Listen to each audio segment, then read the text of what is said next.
Happy Orktober, guys and gals. Even as our celebrations draw to a close, I thought it would be worth shedding a light on why the meanest and greenest of the 41st millennium deserve our love.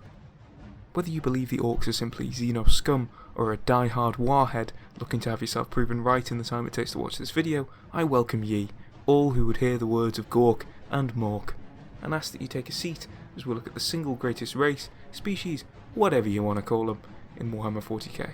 Actually, before that, I've got an urgent request. If you've stumbled upon this video at all, well done you. This channel is tiny and most likely dead. If you want to prove me wrong though, hit the subscribe button, or the like button, or any button really. You could even hit a combination of the buttons on your keyboard in a comment. Whatever you do, it really helps out. Thanks. Anyway, back to the orcs. The orcs, or the greenskins as some refer to them, are large bestial creatures that all have green skin. Wow, who could have guessed that from their nickname, eh? Besides their skin, some other distinguishing features of the orc are in their slouched posture, their huge tusks or teeth, and their lack of noses. Unlike the rest of the galaxy in Warhammer 40K, the orcs don't have blood in their veins, and they're not technically made of flesh in the same way humans, Eldar, Tau, and the other races are. You see, orcs are, for want of a better explanation, a form of mutated fungi. They are literally fun guys. And oh boy, do they have a fun time in the grimdark far future. A lot of what orcs do can be shortened down to fighting and flying around the galaxy looking for a fight. They reproduce through having their spores spread around upon their death, meaning fighting is the way that orcs can ensure their own survival. Side note, orcs also appear in Warhammer Fantasy, alongside the ever excellent Gobbos, and while they are again a strong contender for the best race in that setting too, I can't say that it is 100% their title to take, especially when considering certain rat boys living in the Altdorf sewers.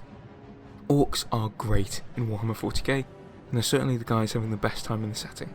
Everyone else, well, they suck really, and their lives are even worse. Take your average citizen in the Imperium, for example. Of course, with all the planets owned by the fascist humans, there are some lads out there having a good time, but on average, you're either going to be one of the billions of lives lost on a daily basis to keep the Imperium quote-unquote safe, or you're going to be shoved in an overcrowded hive city fighting your neighbour for the last portion of bean paste. Even in the realms of chaos, where humans are promised a better time, things aren't actually much better. You're likely going to be a victim of the gods' whims, even if you choose to be on their side. Tzeentch might just turn you into a chaos spawn because he feels like it, or Slaaneish's demons might require a new plaything for the never-ending parties full of you-know-what. In short, life sucks for everyone but the orcs in 40k, because no matter who you are, you have to face a galaxy full of terrifying machines, creatures, and things that just want to kill you for being you. The orcs don't fear this fact, however, they embrace it, getting hyped up the tougher the opponent in front of them looks. As I said, all they're looking for is a fight, and oh boy can the 40k galaxy give them one. To orcs, a good fight is better than any drug Slaanesh could promise you. It is the high that nothing else can attain, and luckily enough for the orcs, the galaxy they live in is home to horrible demons, super robots that can level entire planets, and hordes of bug-like creatures that want to eat everything. This poses an immense challenge for the orc, but unlike you, sitting at home, who will see something challenging and immediately give up, the orcs absolutely love facing the impossible. They'll charge straight at a dreadnought with nothing but a chopper and a dream, and through this, they are the only race in Warhammer 40k that truly enjoys life. Of course, there are those that don't give orcs a proper scrap, including most humies that prefer to obliterate planets with any green spores on them. However, if we're talking general rates of satisfaction, you're much more likely to find a happy orc than you are to meet a content Eldar. The orc's happiness is only amplified when they all get together in what's known as a WAAAGH, which is basically when one big orc decides he's going to lead a bunch of his smaller brethren to face off against a monumental foe. The biggest WAAAGH currently in the galaxy is that of Ghazghkull Thraka, the faction leader of the orcs if there ever was one, and it contains trillions of green boys just buzzing for a scrap. Ghazghkull might be another example of why the orcs should be considered the best lads in 40k, because even though the lore treats him like doo-doo, the fans at large want him to be a serious threat, because they love the character that much. Despite Thraka being beaten by a Space Marine captain, he still has the potential to be a major threat in the galaxy, due to his massive WAAAGH. The power of the WAAAGH is more than just giving a war boss a big army. It's also a sort of psychic, unexplained connection between all orcs in the 40k setting that allows them to do incredible things. Considering the average intelligence of an orc, it seems quite surprising that they are even capable of space travel. Well, if I can be honest with you, in a way they're not, but the power of the WAAAGH is. You see, by belief, an orc can make anything possible. I know that sounds very corny, and it probably would be were it the power of any other race in Warhammer, but, dear viewer, the orcs are simply just that incredible. Due to an orc's stupidity, he believes that red paint will make his bike go faster, and thanks to the psychic power of the WAAAGH, that's how it works. This means that a lot of orc machines, ships and weapons are created out of scrap cobbled together and fused with the power of belief. An orc won't understand how the Gargant Titan works, but they'll have their own theory for it, which essentially makes it true. It's like a toddler, believing that they can become a ninja pirate dinosaur when they grow up, but with an orc, that would actually be possible. This power of belief and bold stupidity not only lets the orcs somewhat contend with the other races of Warhammer 40K, but it also makes them the best species in the galaxy for comedic moments. Orc lives are so numerous and they're having such a good time that they're easily expendable as jokes and can create some of the series' best light moments.